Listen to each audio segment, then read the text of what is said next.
दूसरे के इक्वल होते हैं, है ना। तो हम इसको फ्रैक्शन फॉर्म में कैसे लिखेंगे, हम हाफ को फ्रैक्शन फॉर्म में 1/2 करके लिखते हैं। क्यों लिखते हैं, क्योंकि 1/2 का मतलब क्या हुआ कि यहाँ पे जो ऊपर 1 लिखा है ना, ऊपर जो यहाँ पर 1 लिखा है वो क्या है, न्यूमरेटर है, इसको हम क्या बोलते हैं, न्यूमरेटर बोलते हैं, एंड इसको हम बोलते हैं डिनोमिनेटर, ठीक है, इसको हम क्या बोलते हैं, डिनोमिनेटर बोलते हैं नीचे वाले पार्ट को। और जितने भी जो भी डिनोमिनेटर में नंबर लिखा होता है उससे हमें ये पता चलता है कि जो भी हमने शेप लिया है या फिर ऑब्जेक्ट लिया है उसके हमने कितने पार्ट्स किए हैं, है ना। तो इसका 3/4 पार्ट कैसा बनेगा, ऐसा, कैसा बनेगा यहाँ पर 3/4 पार्ट इसका ऐसा, ठीक है। अब इसमें से हम लाइन बना देते हैं कि इसने कैसे कैसे डिवाइड किया है, ये रहा, ठीक है। तो यहाँ पर क्या हो गया, ये 1 पार्ट, 2 पार्ट, 3 पार्ट, 3/4 पार्ट ऐसा कुछ बनेगा। ये इसका शेडेड पार्ट है 3/4 का, ठीक है तो ये भी, बट ये शेडेड नहीं है, यहाँ पर भी होगा बट वो शेडेड नहीं है, ठीक है। अब इसके बाद जो हमारा नेक्स्ट टॉपिक था उसमें एक चीज जो थी, सो इसी के साथ अब हम स्टार्ट करते हैं अपना चैप्टर नंबर 9 इक्वल फ्रैक्शन का ओवरव्यू, ठीक है। ऑलरेडी हमने इससे सारे के चैप्टर्स पहले से ही हमने क्या कर लिए हैं, सबके ओवरव्यू हमने कंप्लीट कर लिए हैं। किसी किसी के हमने 1-2 चैप्टर्स की बुक एक्सरसाइज के क्वेश्चंस भी किए हैं। सो आई होप कि आपने वो सारे के सारे वीडियोस देखे हों। जिसने भी नहीं देखा है लिंक आपको डिस्क्रिप्शन बॉक्स में सारी मिल जाएंगी, एंड जिसमें हमने अपना NCERT मैथ्स का पूरा सिलेबस कंप्लीट किया है, जिसमें हमने सारे के सारे चैप्टर्स को अच्छे से एकदम डिटेल में किया है। उसकी प्लेलिस्ट की लिंक या कोर्स की लिंक आपको डिस्क्रिप्शन बॉक्स में दी गई है, आप जाकर देख सकते हैं। आप चाहते हैं कि इसी सेम चैप्टर्स का आप देखना चाहते हैं डिटेल में वीडियो, या फिर आप किसी और चैप्टर को अच्छे से पढ़ना चाहते हैं, वो सारी चीज़ें आपको उस प्लेलिस्ट में मिल जाएंगी, ठीक है। तो हमारा इस चैप्टर में क्या है, सबसे पहला टॉपिक है हमारा हाफ्स एंड क्वार्टर्स। ऑलरेडी ये सुना सुना सा नाम है ना। हमने जब चैप्टर 7 या 8 किया था उसमें हमने हाफ और क्वार्टर के बारे में पढ़ा है। चलो कोई बात नहीं, और दोबारा अच्छे से कर लेते हैं। तो हाफ्स एंड क्वार्टर्स क्या होता है, हाफ क्या होगा, जैसे मैंने यहाँ पर एक ऑब्जेक्ट ले लिया, मतलब एक शेप ले लिया, क्या ले लिया, एक सर्कल ले लिया, ठीक है। मैंने यहाँ पर एक सर्कल ले लिया, है ना, और इसको मैंने यहाँ पर कर दिया है, इससे कर दूँ, ठीक है, ब्लैक से कर दिया, है ना। तो मैंने यहाँ पर क्या ले लिया, एक सर्कल का शेप लिया है, ठीक है। इसका मुझे क्या करना है, हाफ करना है। क्या करना है, हाफ करना है। हाफ करने का मतलब होता है कि हम उस चीज़ को, हम उस ऑब्जेक्ट को, हम उस शेप को क्या कर रहे हैं, 2 इक्वल पार्ट्स में डिवाइड कर रहे हैं, 2 इक्वल पार्ट्स में डिवाइड कर रहे हैं, ठीक है। तो इसमें हम जब इसको 2 इक्वल पार्ट्स में डिवाइड करेंगे, है ना, जब हम इसको 2 इक्वल पार्ट्स में डिवाइड करेंगे तो कैसे करेंगे, ये, है ना। इक्वल पार्ट का मतलब होना चाहिए ये हो गया इसका पार्ट 1 और ये हो गया इसका पार्ट 2, मतलब कि पार्ट 1 जो है ना, पार्ट 1 जो है वो पार्ट 2 के इक्वल होना चाहिए, एंड इसी का वाइसा वर्सा हो जाएगा, पार्ट 2 पार्ट 1 के इक्वल होना चाहिए, ठीक है, सॉरी 1 है ना। तो यहाँ पर क्या हो जाता है कि दोनों एक दूसरे के इक्वल होना चाहिए। यही क्या होता है, यही हमको ये बताता है कि ये दोनों शेप जो है, दोनों पार्ट एक दूसरे के इक्वल हैं, है ना, एक दूसरे के इक्वल हैं। हमने इसमें लाइन ऑफ सिमेट्री भी पढ़ी थी, ठीक है, हमने अपने पिछले वाले चैप्टर में किया है, आई थिंक हमने उसमें लाइन ऑफ सिमेट्री के बारे में भी पढ़ा है। लाइन ऑफ सिमेट्री क्या होता है कि किसी भी ऑब्जेक्ट को, है ना, जिस ऑब्जेक्ट को हम जो लाइन 2 पार्ट्स में डिवाइड कर रही है ना, जैसे यहाँ पे एक शेप है सर्कल, इसको ये वाली लाइन 2 इक्वल पार्ट्स में डिवाइड कर रही है, तो हम इस लाइन को बोलेंगे लाइन ऑफ सिमेट्री, ठीक है। क्या बोलेंगे हम इस लाइन को, हम इस लाइन को बोलेंगे लाइन ऑफ सिमेट्री, है ना। लाइन ऑफ सिमेट्री का मतलब क्या है, इसमें भी सेम चीज होती है, इसमें भी दोनों पार्ट जो है वो एक दूसरे के इक्वल होते हैं, है ना। तो हम इसको फ्रैक्शन फॉर्म में कैसे लिखेंगे, हम हाफ को फ्रैक्शन फॉर्म में 1/2 करके लिखते हैं। क्यों लिखते हैं, क्योंकि 1/2 का मतलब क्या हुआ कि यहाँ पे जो ऊपर 1 लिखा है है ना, ऊपर जो यहाँ पर 1 लिखा है वो क्या है, न्यूमरेटर है, इसको हम क्या बोलते हैं, न्यूमरेटर बोलते हैं, एंड इसको हम बोलते हैं डिनोमिनेटर, ठीक है, इसको हम क्या बोलते हैं, डिनोमिनेटर बोलते हैं नीचे वाले पार्ट को। और जितने भी जो भी डिनोमिनेटर में नंबर लिखा होता है उससे हमें ये पता चलता है कि जो भी हमने शेप लिया है या फिर ऑब्जेक्ट लिया है उसके हमने कितने पार्ट्स किए हैं, ठीक है, उसके हमने कितने पार्ट्स किए हैं, वही हमको डिनोमिनेटर वाला नंबर शो करता है। जैसे यहाँ पर डिनोमिनेटर में क्या है, 2 है ना, यहाँ पर डिनोमिनेटर में क्या है, 2 है।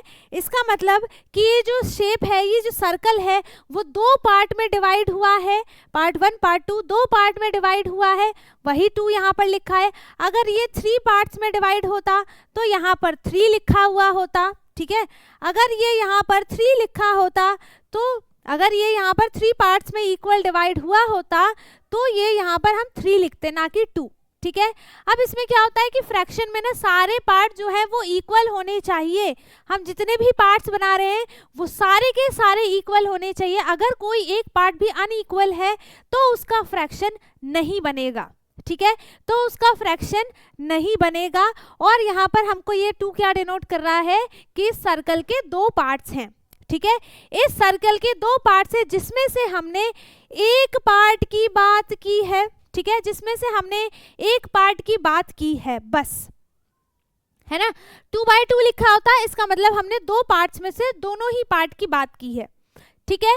तो यहाँ पर 1/2 हाफ को हम कैसे लिखते हैं, एक पार्ट को हम इस पार्ट को क्या बोलेंगे, हाफ बोलेंगे, है ना, इस पार्ट को हम बोलेंगे हाफ, एंड इस पार्ट को भी हम क्या बोलेंगे, हाफ बोलेंगे। और जब 2 हाफ मिलते हैं मतलब हाफ प्लस हाफ तो वो पूरा क्या बनाता है, एक होल बनाता है।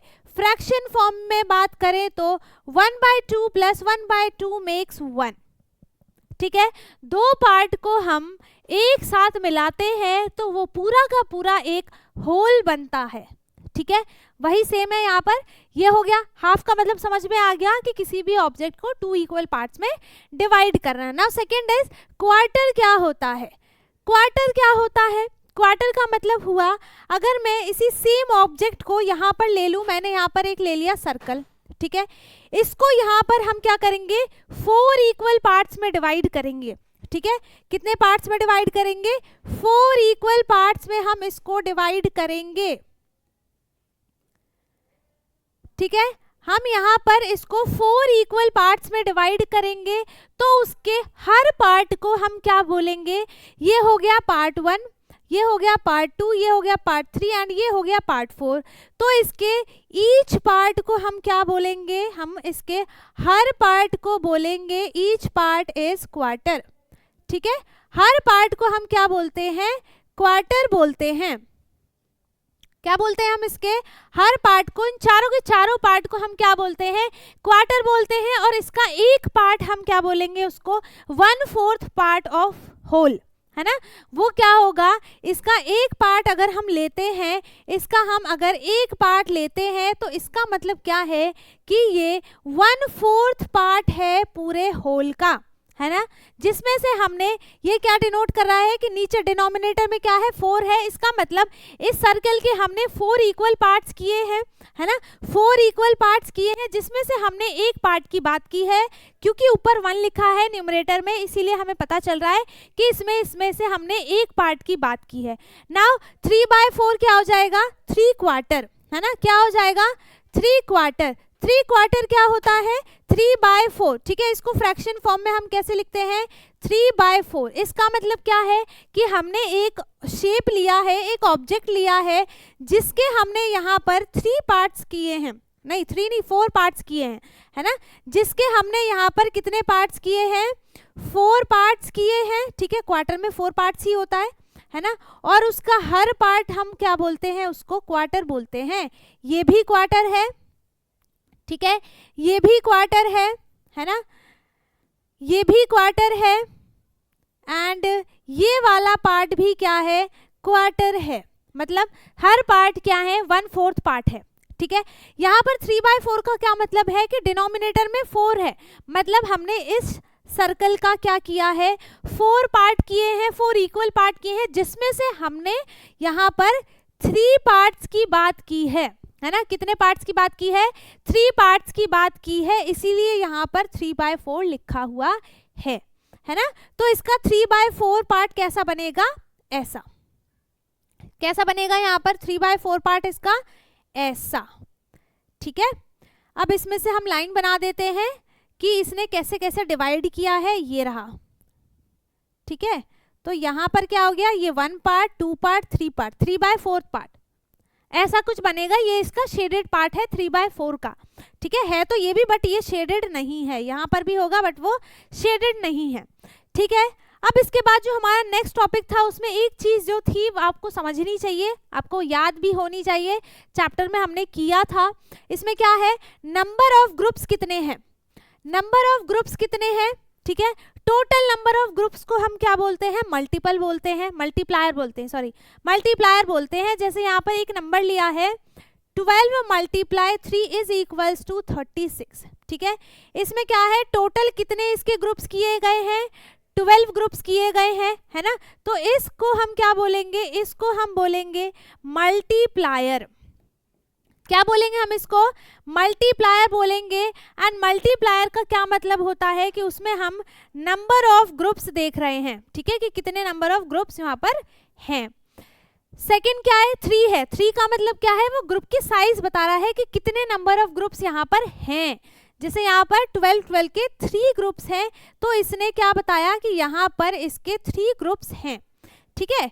तो यहाँ पर इसने क्या बता दिया कि ग्रुप का साइज क्या है ना, ग्रुप साइज क्या है, तो इसको हम बोलेंगे मल्टीप्लिकेंड, ठीक है। क्या बोलेंगे हम इसको, मल्टीप्लिकेंड बोलेंगे, ठीक है।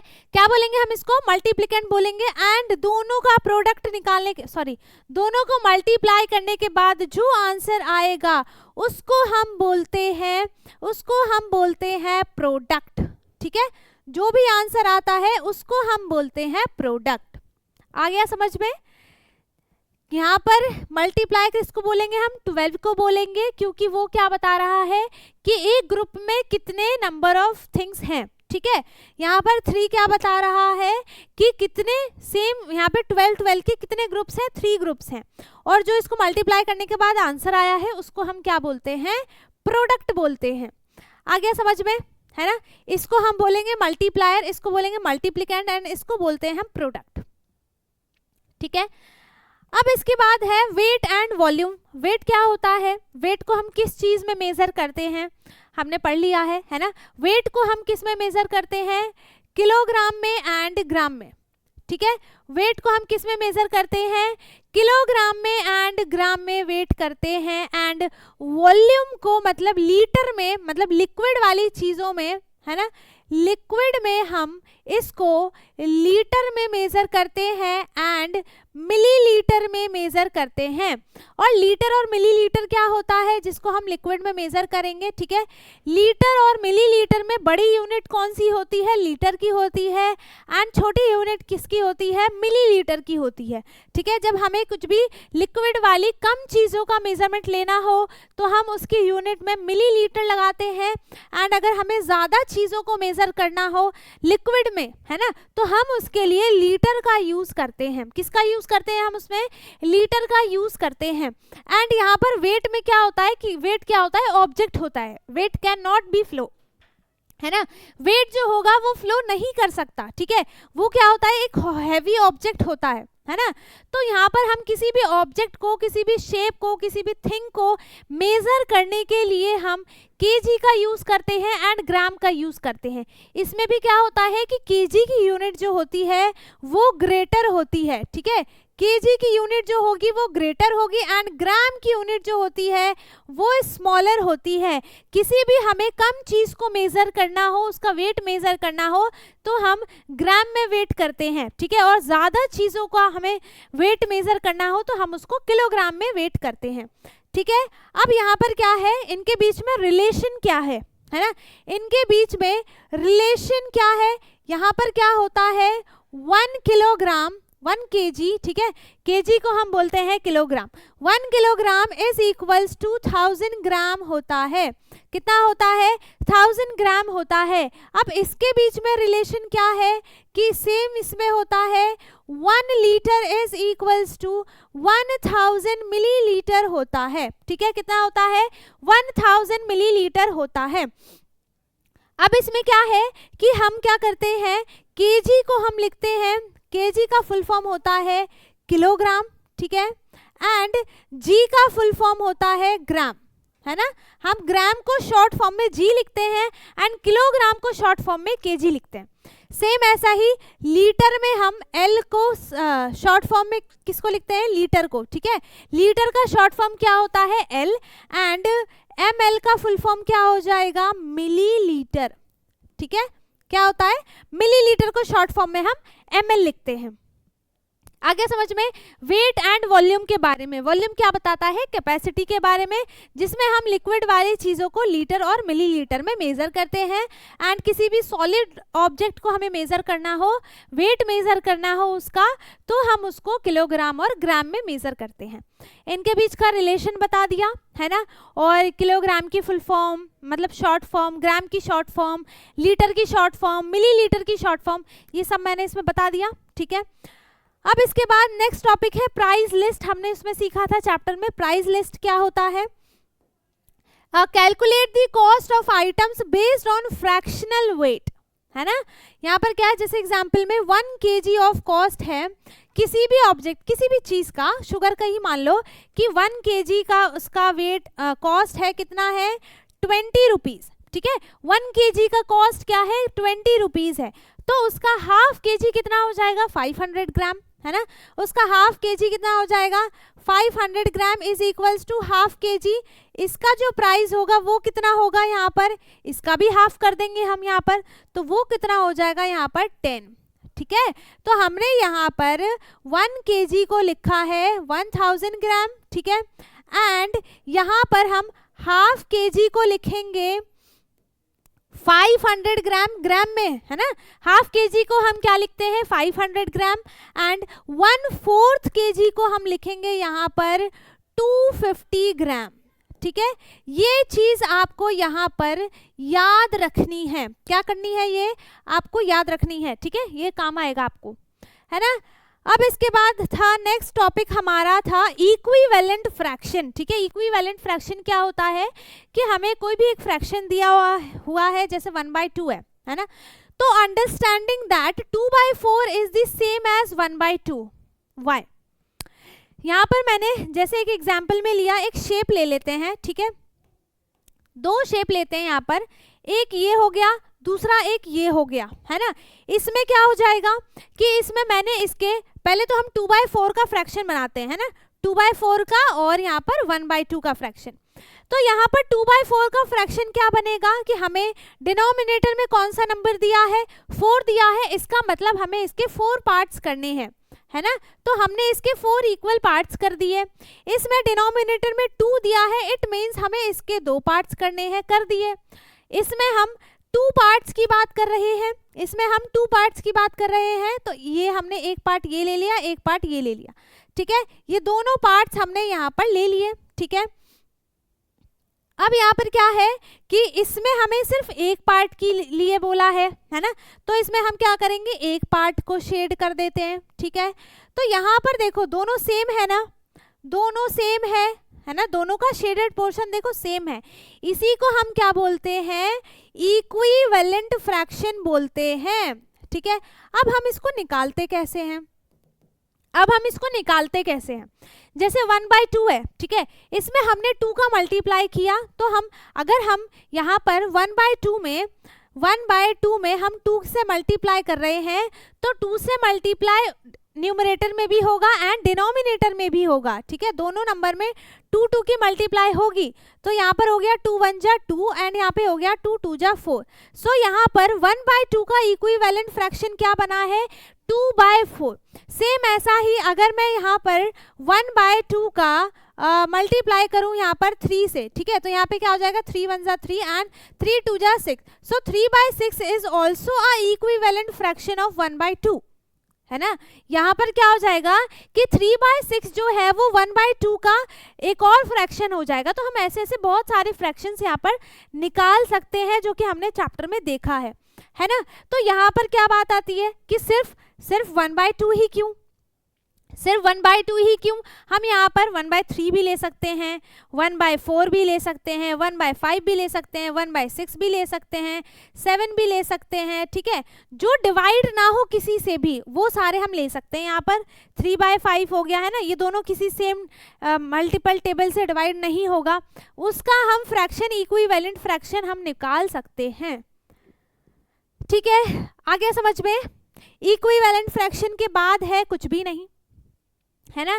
तो हमने इस क्लास में क्या किया कि जितने भी टॉपिक्स थे, क्या क्या थे टॉपिक्स हमारे, पहला हमारा टॉपिक क्या था यहाँ पर, हाफ्स एंड क्वार्टर्स, ठीक है। हाफ एंड क्वार्टर में हमने हाफ देखा, क्वार्टर देखा एंड 3 क्वार्टर देखा, 3 पार्ट ऑफ क्वार्टर, ठीक है। ये सारी चीज़ हमने देख ली। इसके बाद हमने इसमें मल्टीप्लिकेंट, प्रोडक्ट, मल्टीप्लायर, इन तीनों के बारे में समझा कि कौन से क्या होते हैं, है ना। इसके बाद हमने वेट एंड वॉल्यूम के बारे में देखा, वेट क्या होता है, वेट को हम किस में मेजर करते हैं, उनके बीच का रिलेशन क्या है, वॉल्यूम क्या होता है, उसको हम किस में मेजर करते हैं, उसका रिलेशन क्या होता है, उसको हम कैसे मेजरमेंट लेते हैं, ये सारी चीज़ें हमने देखी हैं वेट में भी और वॉल्यूम में भी, ठीक है, सेम है। इसके बाद नेक्स्ट टॉपिक क्या था हमारा, प्राइस लिस्ट, है ना। प्राइस लिस्ट क्या होता है, प्राइस लिस्ट क्या हो जाएगा यहाँ पर बेटा, यहाँ पर प्राइस लिस्ट का मतलब क्या है कि हमें किसी भी एक ऑब्जेक्ट का, एक चीज़ का हमें प्राइस दिया हुआ है एंड उसका अगर फ्रैक्शन फॉर्म दे देता है कि उसका 1/4 पार्ट, उसका 2/3 पार्ट, उसका हाफ पार्ट, है ना, इनका हमें कॉस्ट निकालना है। तो वो चीज़ें हमने कैसे की, वो सारी चीज़ें अभी हमने समझी, है ना। तो ये मेन टॉपिक है, इसको याद करना, है ना, ये आपको लर्न होना चाहिए, ठीक है, ये आपको लर्न होना चाहिए ही चाहिए। ये भी वैसे सारा इंपॉर्टेंट है, ये चैप्टर भी इंपॉर्टेंट है, ठीक है। इसके बाद हमने इक्विवेलेंट फ्रैक्शन के बारे में पढ़ा जो कि हमारा लास्ट टॉपिक है एंड ये मोस्ट कॉमन डाउटेबल टॉपिक है जो बच्चों ने बहुत बार पूछा है कि इक्विवेलेंट फ्रैक्शन क्या है, ठीक है। एक बार और मैंने समझाया था, फिर अलग से भी वीडियो बनाई, इसमें भी समझा दिया। तो आई होप कि अभी तक आपको अच्छे से समझ में आ गया होगा, है ना। सो इसी के साथ अब हमने अपने सारे के सारे टॉपिक्स को कर लिया है कंप्लीट, जो कि इस चैप्टर में था, किस चैप्टर में था, इक्वल ग्रुप्स में, ठीक है, चैप्टर नंबर 9 NCERT मैथ्स का, ठीक है। सो आई होप कि आपको कुछ भी डाउट ना हो इस चैप्टर में। अगर किसी को कुछ भी डाउट है आप कमेंट में पूछ सकते हैं, बाकी सारी चीज़ें अच्छे से समझ में आ गई है तो बहुत अच्छी बात है। वीडियो को लाइक कर दें, शेयर कर दें एंड जो चैनल पे नया है वो चैनल को सब्सक्राइब कर ले ताकि हमारी सारी वीडियोज़ आपको मिलती रहे टाइम टू टाइम। एंड इससे पहले कि जितने भी चैप्टर्स के हमने ओवरव्यू किए हैं उनको देखना बिल्कुल भी ना भूलें। ओके, सो अब हम मिलेंगे अपने नेक्स्ट चैप्टर में, चैप्टर नंबर 10 के ओवरव्यू के साथ। ओके, तब तक के लिए bye bye, take care, thank you so much.